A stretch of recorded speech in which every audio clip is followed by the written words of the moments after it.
Hey guys, welcome back to the channel. Welcome back to Forever's page, where we talk about the family matters whatsoever, relationship, the youth, the teenagers, and all.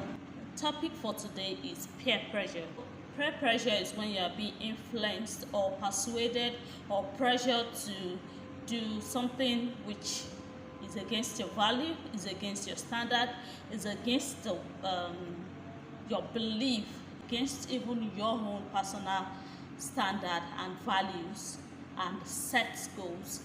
So teenagers are faced with peer pressure on daily basis, online and offline, doing something complying with what the society is doing, and it's a tug of war on a daily basis for them. So the causes of this peer pressure, we need to understand the cause before preparing a solution. Number one is there's a desire to fit in.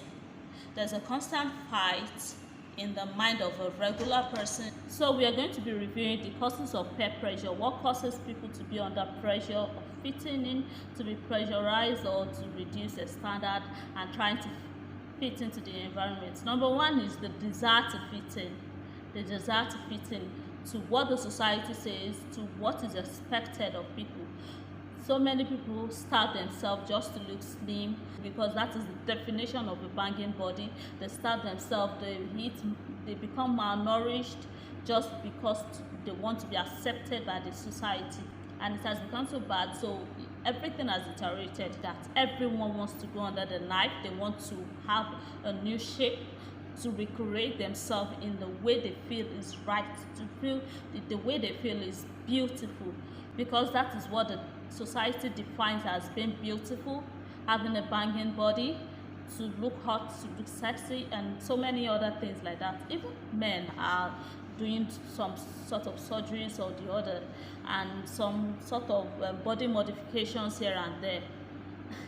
So there's a desire to fit in. So secondly is to avoid rejection and gain social acceptance, gaining their trust, gaining their thumbs up. So it gives them a level of satisfaction, a form of satisfaction that they've gained acceptance of people who love them, because they only are concerned about the now, when you are hailing them, when they are the talk of the town, when they are the trending ones, not minding the implication it has or the consequence it's going to have at the long run.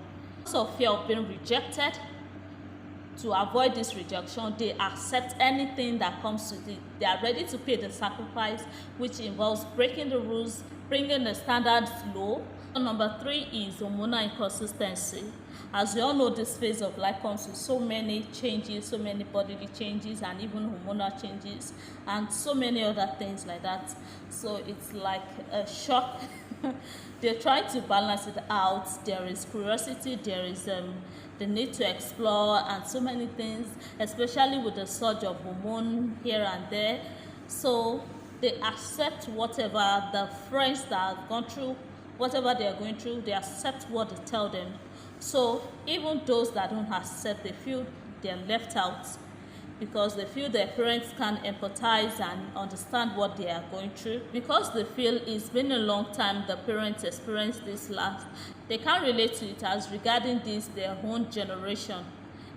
They feel it's different. There is need for them to look for friendship and look for where to get answers on how to manage their bodies, how to manage the hormones, how to manage the urges, and how to manage every other thing that comes to the puberty, the change, the body changes, the mental changes, the hormonal changes, coupled with their busy life. So the fourth point is personal or social confusion or anxiety. So many people are pressured, they are under pressure, they are anxious about what this phase of life have to bring to them, how they can manage themselves, how they can cope with their standard in this compromised world and a system where we live. And there's a constant fight for balance, like an identity crisis, because they don't know who they really are. They don't know what exactly to embrace, what the parents say, what the friends say, what the church say, what random adults here and there says, or what their little brain is telling them. Or what their brain is telling them. There's a whole lot of processing going up there. So you can't blame them. You can't be judgmental about whatever they finally opted for. That is why we are looking at this, so that we can know the solution, the possible solution, and how to handle this as a parent and even as a friend to a troubled teenager that is under peer pressure, or as someone that is under pressure himself. So the last point, which is number 5, is a lack of structure at home. So there are so many dysfunctional families nowadays, especially in Nigeria. I say in Nigeria because it's not like there are no single families in other parts of the world. It's not like there are no dysfunctional families in all parts of the world. But Nigerian home is very funny, because even though the parents are still together, because of what the society will say, in this part of the world, they don't easily separate, they don't easily divorce, they still stay together. But there are a lot of games and funny behind the scene that goes on. And at the end of the day, maybe on Sundays when they're going to church, they still wear and co. They wear the same attire, they are twinning all the way to church, or the family would dress the same way. So even though they are not separated or divorced, there are lots of games and people who are going through domestic violence and so many other things, and they have to shut up and stay there because of what the society will say. So this is a big trauma on the children, and it's going to affect, whether directly or indirectly, affect how the children behave. So in their quest for struggling for acceptance, they have to modify so many things about themselves. Some start with names, like they don't want to bear the regular village names, the regular native names. They want to bear modified name like Sisi, KK, KDJ, and so many other things. In fact, sometimes it's difficult for you to get their real name. Some modify their age to be older or to be younger. Like to be older, maybe they're like 16 and they modify their age to be 21 or 20 something in their early or mid 20s, so that they can be accepted in the group and they can be part of them. They can feel like, okay, I belong here, this is where I belong. They feel that those are the set of people they should be rolling with. So they also modify their age, forge their names, age, and so many other things like that. Some modify their age to be younger, like we all call it football age. They modify it to be younger for the sake of acceptance as well. They modify it to be younger so that they will be called young achiever or so many things, or to be able to contest in the competition. Some modify their face.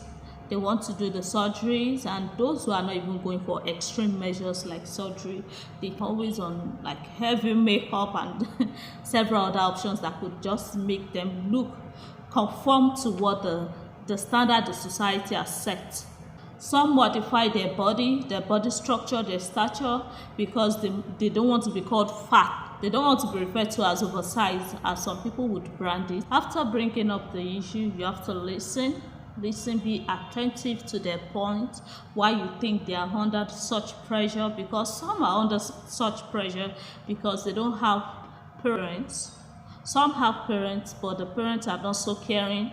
Some are caring, but they don't say the right words to their children. Some are extremely caring in terms of giving money, but giving attention, time, and the right values, helping them to understand their body better and how to uphold such values and expectations. They don't have time for such.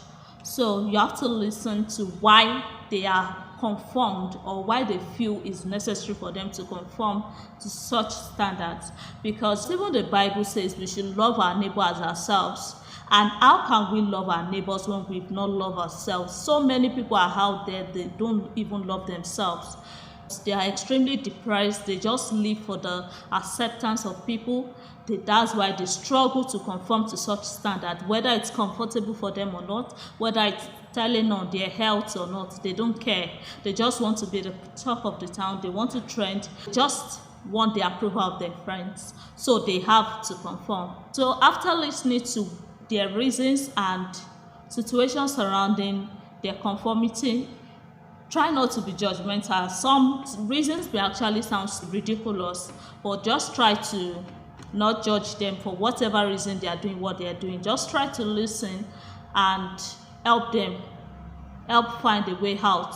Some, it may even be low self-esteem or depression or dysfunctional family that is making them accept whatever comes their way, that is making them not even build a wall of standards or whatsoever around themselves. When any wind of doctrine comes, when any suggestions or trending information comes, they also go by it, they live by it, they try to please everybody, even against themselves. After the state clear expectations, as a parent, state your expectations. Okay, these are the standards I want you to uphold, not because I'm enforcing you, not because you're in Africa, not because you're in Nigeria. And I mean, this is what is expected of you. Oh, guys, don't cry, men don't cry, you have to be men. For what? Let them develop, let them grow at the level where their knowledge and their maturity can take.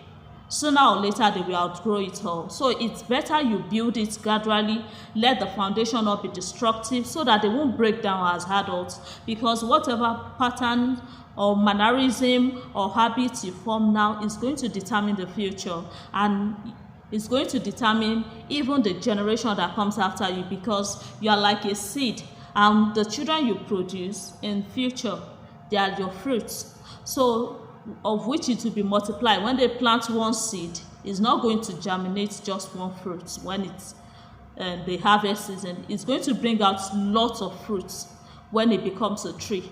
So it is what they have right now. You have to inculcate that values and good morals and everything you want them to do, all those to-do lists for you as a parent, not just for your own good, but even for their own good, and make them understand that you're not just setting this expectation, even though it might seem difficult, like it can't be achieved. Let them know the consequences they stand to face by breaking these laws, by breaking these rules. So let them know if you engage in this is going to be the end result, and you have yourself to blame for the rest of your life.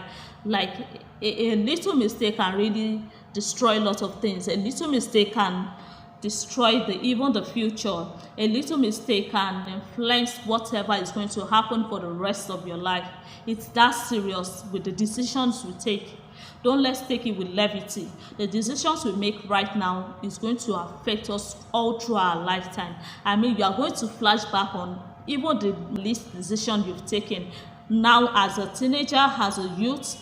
And really, if it's not positive, it's going to affect a whole lot, and you are going to regret it for a very long time. Maybe not through your life, but you are going to regret it for a very long time. That's even if the consequences doesn't break you down and make you stagnated at that point.